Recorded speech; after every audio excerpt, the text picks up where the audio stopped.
yang bercerita tentang kerajaan Aceh itu justru paling menariknya diceritakan oleh bukan orang Aceh dan bukan orang Jawa dan bukan orang Indonesia. Saya pertama kali membaca tentang Aceh dalam buku 2 jilid Jalan-jalan ke perpustakaan Darul Hadis di Kota Rabat. Nampak ada 2. Saya buka satu. Judulnya bercerita ketika aku sampai di sebuah pulau. Pulau itu panjang. Setelah dia melaksanakan umrah di tanah suci Makkah, lalu berhari-hari dia naik kapal laut, lalu kemudian berlayar menyeberangi samudera sampailah ke India. Singgah di sana, singgah di sana, singgah di sana. Setelah itu dia pun menuju sebuah pulau. Disebutnya di sana pulau itu bernama Sumatra. Sin, waw, mim, ta, ra, ta marbuta. Pulau itu bernama Sumatra. Aku melihat rajanya naik gajah, ulamanya memakai jubah, dijamu makan mewah, berjumpa dengan raja yang soleh, dan ada tokoh agama yang baik. Itu ditulis oleh seorang eksplorer dari Maroko bernama Ibnu Battuta.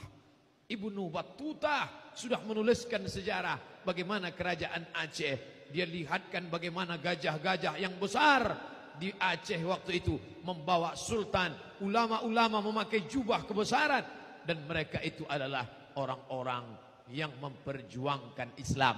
Yang bercerita itu bukan anak bangsa kita, orang yang datang dari nun jauh di sana, menyeberang setengah dunia ini dia seberangi.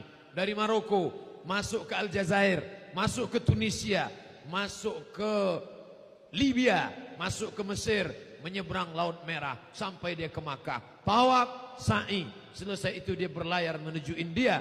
Dari India datang dia ke sebuah pulau. Pulau itu bernama Sumatera. 700 tahun yang lalu dia sudah bercerita nenek moyang kita. Kita baru 71 tahun mencoba dengan cara begini. 700 tahun. Bayangkan 70 dengan 700. Baru 70, baru coba-coba. Tapi kita sudah diakui orang 700 tahun yang lalu menyuarakan la ilaha illallah Muhammadan Rasulullah. Itu diceritakan Ibnu Battuta. Maka ketika saya tunjukkan ke kawan-kawan saya, ini nenek moyang kalian, Ibnu Battuta, 700 tahun yang lalu sudah sampai ke negeri kami. Mana dia? Rupanya mereka pun sudah lama tahu buku itu, tapi tak pernah dia buka, dia baca.